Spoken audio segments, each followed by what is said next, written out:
Good morning, good afternoon, good evening, wherever you are in the world. Welcome to FPL Don't Panic, episode 3. It's deadline day eve. The most exciting eve since Adam woke up one morning, missing 3 ribs, but gaining a girlfriend. Anyway, let's get into it. We've been hard at it for the last few weeks, doing draft after draft after draft. We're just, 15 hours away from deadline. So it's time to actually get things locked in. Not going to hang about on this. It's late here in Ireland. It's time for bed. Quick review of my objectives. Aiming for a top 100k finish. More difficult these days, given how much AI is starting to be used more and more in FPL. Personally, I think why? What's the point? We want to play our own game, have fun. If you've got a robot picking your team for you every week, what's the fun in that? Certainly no personal satisfaction. So it is what it is. But certainly it's becoming more of a thing, obviously. I think, as I say, that's why I'm sort of trying to aim for that 70-point average. I think, there were years where 70-point average would have almost won you the thing. Well, it would have won you the thing, not last year, because it was actually won by someone using a lot of AI, not exclusively AI, but it was heavily influenced by AI.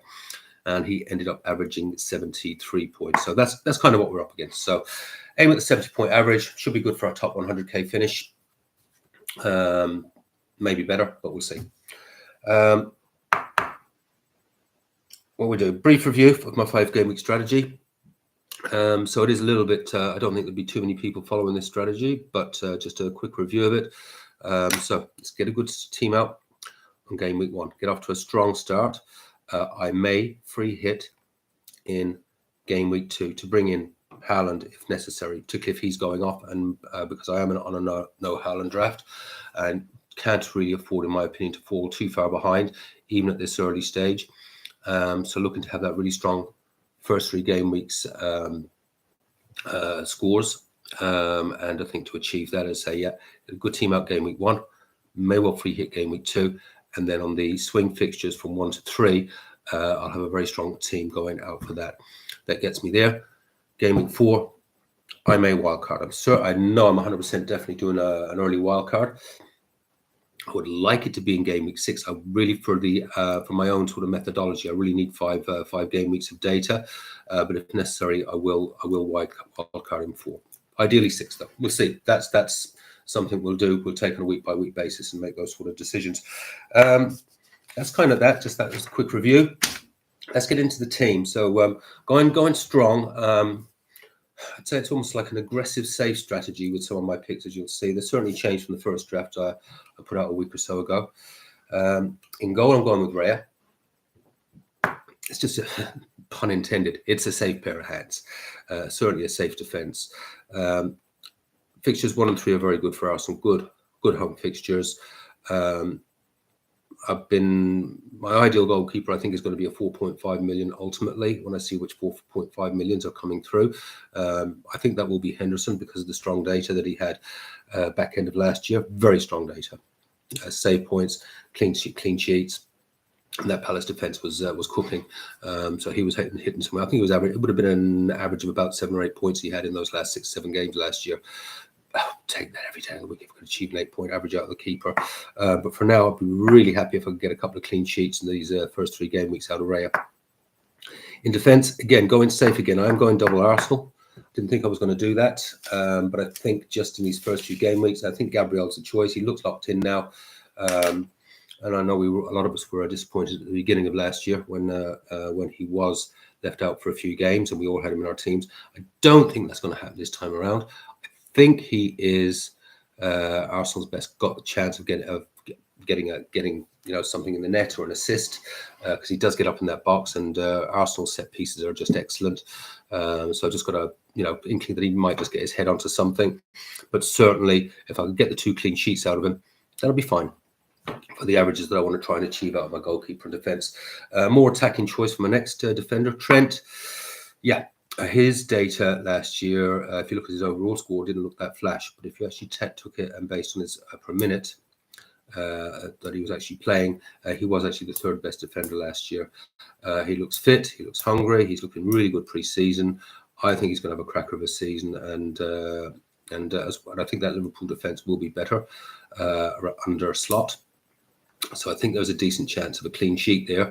But I also think with Trent in those advanced positions, there's a really good chance that he might actually stick across onto someone's head, or indeed manage to have a crack for outside the box and stick something in the net.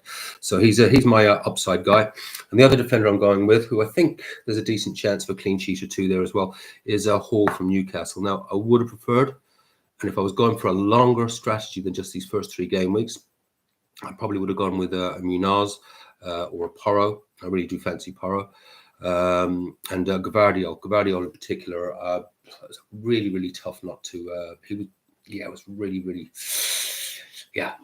just in pre-season, he's not been playing in those advanced roles. He was on fire, as we all know, back into last year. And I was lucky enough to have him in my team. And really helped my ranking.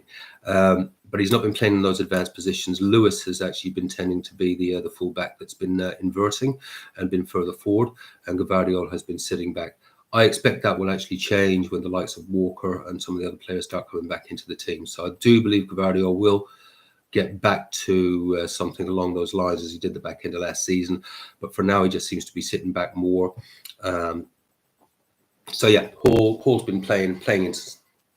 Yeah, Hall's got a bit of attacking intent, but also Newcastle have got a couple of excellent fixtures, and I expect them to go off on one of those. It just will not surprise me if a defender gets in on the end of 1 or 2 good chances, and so I'm backing Hall for that. I want to try and get 18 points out of that defence. I think between a clean sheet or 2 and someone getting a return, I think there's a pretty decent chance. 18 points would be a good score. I'd be very, very happy with that if I could get that out of the defence. Midfield, I've got Gordon, Bruno, Salah, and Jota. It's a big change from my first draft. Gordon and Bruno, the only 2 that have actually. Gordon, Bruno, and Salah are the survivors. Gordon, he just hauls at home regularly. Doesn't do much away from home.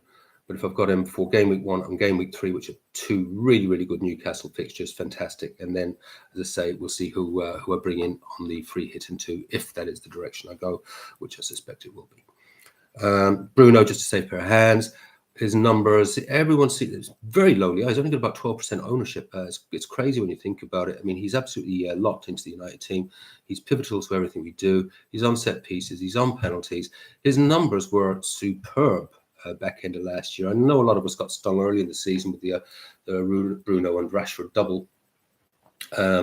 But he was really Mr. Consistent in that back end, and particularly in those last 6 or 8 games. He's hit his 8s, 10s, 12s, a couple of 2s in there as well. But overall, his average was about 9.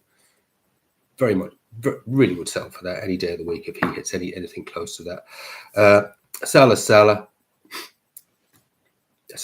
He's been Mr. Consistency the last few years in Fantasy Premier League. He dropped off a wee bit after the Africa's Cup, but he was still averaging 6 points per match, even after the Africa's Cup.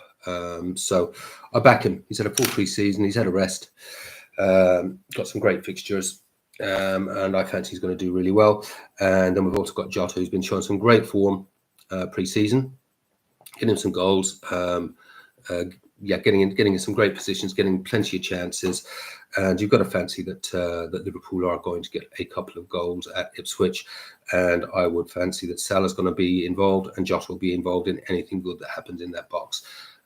So between the 2 of them, if I could get a goal and assist, we should be across those 4 getting 20, 25 points comfortably. It's football. Probably get nothing. Up front, big changes. So as you see, Son's been dropped from the midfield. And that was a big decision. And that was heavily influenced by the fact that Solanke has come in. By all accounts, Solanke will be starting. Postecoglou has said, no, seems to have said we'll be throwing him straight in. That suits me. I like the narrative there. I think with Son playing out wide and a nice focal point there in the middle. Leicester have been atrocious pre-season. Spurs rule out attacking team, so they may concede 1 or 2 or more. but they'll try and outscore the opposition. This could be a lot of goals. I mean, we're very worried that I have left Son out, but I like the I've built a Son narrative in my a Solanke narrative in my head, and I believe he could get 1, 2, 3 goals, and it's happy days. I'm sticking with Havertz. Good fixtures. He has been sometimes playing deep and sometimes playing up front. But to be fair, when he was playing deep, he banged in 2 goals and an assist there a week or so ago. Good fixtures. I have to have a part of that piece of that Arsenal attack. I can't get in the team the way I want to structure this team at the moment to Saka. And Saka tends to be, he can Mr. Consistency, but quite often, it's runs of games where it's just an assist, and I don't know, for 10 million, I want a bit more than that. If he starts to fire up and his stats are coming in good, then he may well find himself coming in 4 or 5 game weeks time when I wild card. But for now, I fancy Havertz could get a couple of returns. If he could just get one, I'd be very, very happy. And then last but not least, we have Isak. He's in everyone's team. If you don't have him and he goes off, he's going to badly affect your rank. But he's in everyone's teams rightly for a reason. He's just superb. And home fixture against Southampton. Yeah, got to have him. And then I've got him then for a nice swing fixture in the third one. Although I suspect he'll still be in my wild card my free hit if I do a free hit in 2. That's the 11. Quickly on the subs, got Paulson. He's injured. 4 million goalkeeper. Not going to play. Wouldn't have been playing anyway. So it suits me perfectly for him just to sit there because he's injured. No one's going to be buying him. No one's going to be selling him. His price is not going to drop. Fine, just sit there. That's fine. Rodgers, I'd had Bob in there, and sadly that young man's broken his leg, and it's a real shame for him. Fabulous talent, and he was finally getting his chance to actually really establish himself in that City team. It's a little bit like Mainu last year with Man United, when he was looking fabulous pre-season, and then he got that injury that kept him out for half the season. But then, hey, we all know the Mainu story when he came back. But yes, that's a real shame. So I'm going with Rodgers. Looks fairly safe. He's attacking. Looks as though he'll be locked in for a few games. So 5 million decent attacking option with a decent attacking team. And then Barco, pretty much everyone's got Barco. Again, just a good 4 million on the bench. But if he does need to come in, he's there. And last one, probably Fraser Johnson. It's bench fodder. Hopefully, if there's any injuries or anything like that, or rotations, we don't get that deep into the bench. But they're all playing.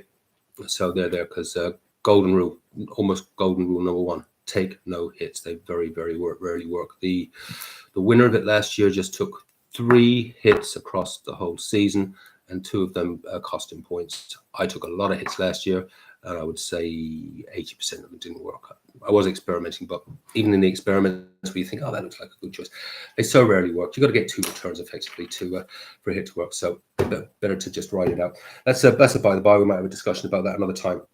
That's the team. I predict that to come in at 63 points without captaincy. I tend to leave captaincy out of my predictions.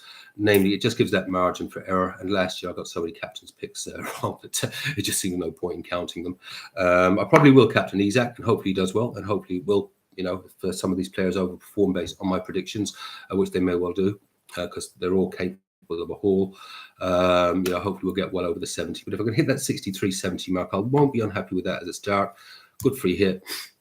Good return fixtures on the third, and hopefully that'll get us off to a reasonably solid start. Then as I actually start to get some real data in that we can start to look at, and I'll go through the methodology as it goes on from that when we get to game week 4 or 5 when I do that, when I do the wild card.